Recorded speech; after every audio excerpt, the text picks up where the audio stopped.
Hello, hello, hello. I am back with more of Egg. I want to give either an ebook or a free signed copy away to someone. So leave a comment. Let me know what you think is going to happen next in the story, and I will pick someone from the comments to send some free stuff to. Maybe do a raffle. The name of this chapter is called 12th Birthday. Penny ran into the kitchen, immediately becoming distracted by her treat dispenser near the refrigerator. Nakoa, on the verge of graduating from middle school, was a straight-A student. He was one of the star players of his youth basketball league. He had recently developed light facial hair under his chin. Although Nakoa was a brewing jock, he was also a nerd. He was addicted to science fiction books and often spent hours online playing remote video games with his friends. Shanice cracked open 2 large eggs, which echoed through the kitchen. Ron snuck behind Shanice as he sang Anita Baker's Rapture of Love. Ron began to tiptoe his fingers up his wife's sundress as she cooked, popping her underwear strap. He's about to be 12, Ron. Now would be a good time to talk to him about, boy body stuff. These kids these days know more than I do, Ron responded. Him and that little girl, what's her name? They're probably already doing it. Shanice looked at her husband, shocked. And if he's my son, he knows what to do. Oh my God. She looked over her shoulder for Nakoa before whispering to Ron. I checked our son's browsing history. Creeper? How about privacy? No. Did you have privacy at 11, Ron? She continued. You should know that he searched what if I like girls and boys. Ron lightly tapped Shanice's butt. He responded, my boy, get it where you can, son.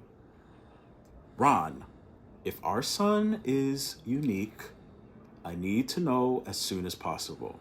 I can add it to his chart to document everything. We need to make sure he grows up knowing he can trust us. The boy can't take a poop without you writing it down. Relax.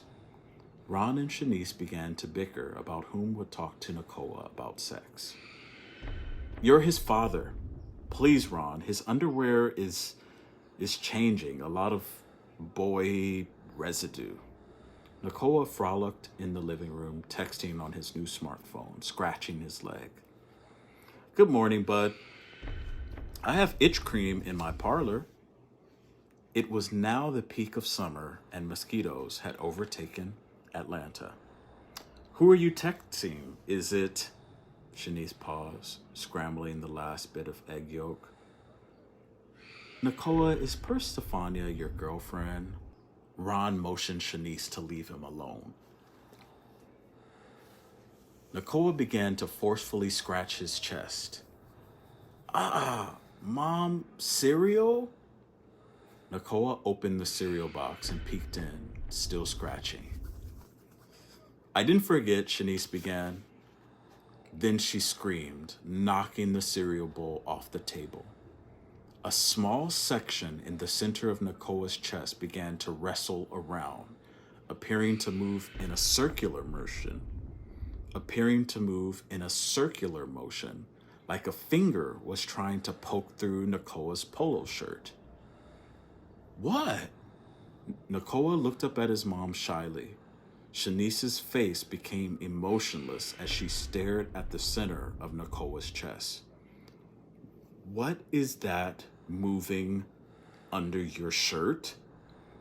Nakoa lowered his chin slowly, keeping his eyes on his mother's face. Frightened as the movement began to sliver. Frightened As the movement began to sliver like a snake, Nakoa began to flick the outside of his t-shirt.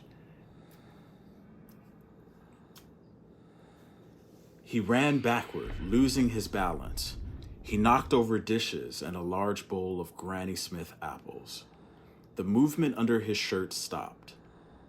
Ron began to comfort his wife and son. If it's a spider, we'll kill it, okay? Lift up your shirt, bud. Nakoa raised his shirt over his face.